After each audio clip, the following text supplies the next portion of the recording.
Hello ಗೆಳೆಯರೆ, welcome to S speech in Kannada channel.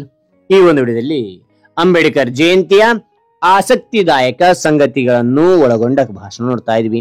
ಹಾರಿ ಒಂದು ಭಾಷಣ ಅಂತಕ್ಕಂಥ ಇಷ್ಟವಾದ್ರೆ ಒಂದು ಲೈಕ್ ಅನೇಕ ವಿಡಿಯೋ ತಿಳಿದು ಪ್ರೋತ್ಸಾಹ ತುಂಬಾ ಸಿಗುತ್ತೆ. ಇನ್ನೊಬ್ರು ವಿಷಯ ನೋಡಿ ಸಾಧ್ಯ ಇಂಥ ಅನೇಕ ವಿಡಿಯೋ ಚಾನಲ್ ಸಬ್ಸ್ಕ್ರೈಬ್ ಆಗಿ. ಹಾಗಾದ್ರೆ ನಿಮ್ಗೆ ಯಾವ ರೀತಿಯ ಭಾಷಣ, ಯಾವ ರೀತಿಯ ಪ್ರಬಂಧ ಬೇಕಂತ ಕಾನ್ಸ್ಟ್ಲಿ ಕಾಮೆಂಟ್ ಆ ರೀತಿ ಪ್ರಬಂಧ ಮತ್ತು ಭಾಷಣ ತೆಗೆದ ಪ್ರಯತ್ನ ಮಾಡ್ತೇನೆ ಅಂತ ಹೇಳ್ತಾ ಈ ಒಂದು ಭಾಷಣವನ್ನು ನೋಡ್ತಾ ಕೇಳ್ತಾ ಹೋಗೋಣ ಬನ್ನಿ. ಈ ಮಹಾಸಭೆಯಲ್ಲಿ ಆಸೀನರಾಗಿರುವ ಪ್ರಮುಖರೇ, ಪ್ರಾಂಶುಪಾಲರೇ, ಶಿಕ್ಷಕರೇ, ಪೋಷಕರೇ ಹಾಗೂ ನನ್ನ ಪ್ರೀತಿಯ ಗೆಳೆಯರೇ, ಇಂದು ನಾವು ಅಂಬೇಡ್ಕರ್ ರವರ 134ನೇ ಜಯಂತಿಯನ್ನು ಸಂಭ್ರಮದಿಂದ ಆಚರಿಸುತ್ತಿದ್ದೇವೆ. ಹಾಗಾದ್ರೆ ಈ ಸಂದರ್ಭದಲ್ಲಿ ಅಂಬೇಡ್ಕರ್ ರವರ ಕುರಿತು ಕೆಲವು ಆಸಕ್ತಿದಾಯಕ ಸಂಗತಿಗಳನ್ನು ನಿಮ್ಮೊಂದಿಗೆ ಹಂಚಿಕೊಳ್ಳಲು ಬಯಸುತ್ತೇನೆ. ಡಾಕ್ಟರ್ ಬಾಬಾ ಸಾಹೇಬ್ ಅಂಬೇಡ್ಕರ್ ಅವರು ಅವರ ತಾಯಿಗೆ 14ನೇ ಹಾಗೂ ಕೊನೆಯ ಮಗನಾಗಿದ್ದರು.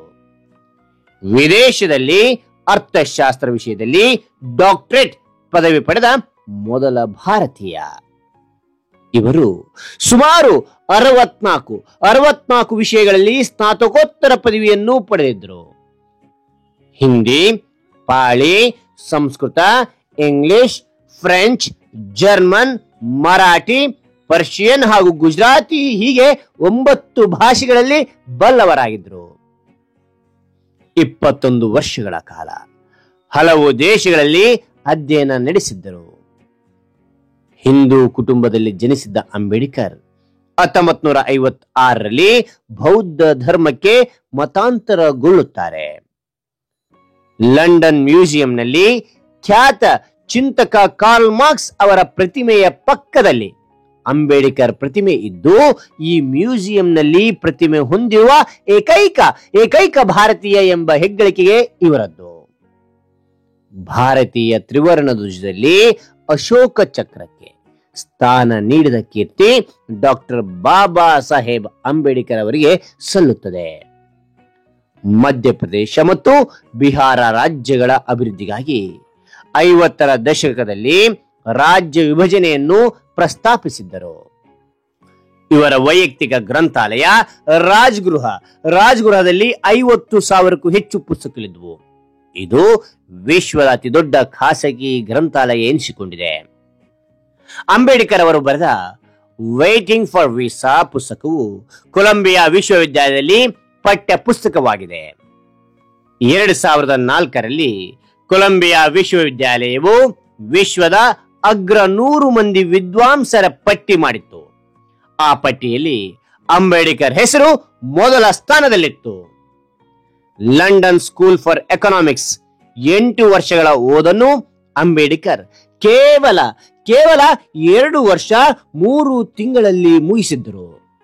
ಅವರು ಪ್ರತಿದಿನ 21 ಗಂಟೆಗಳ ಕಾಲ ಅಧ್ಯಯನ ಮಾಡುತ್ತಿದ್ದರು.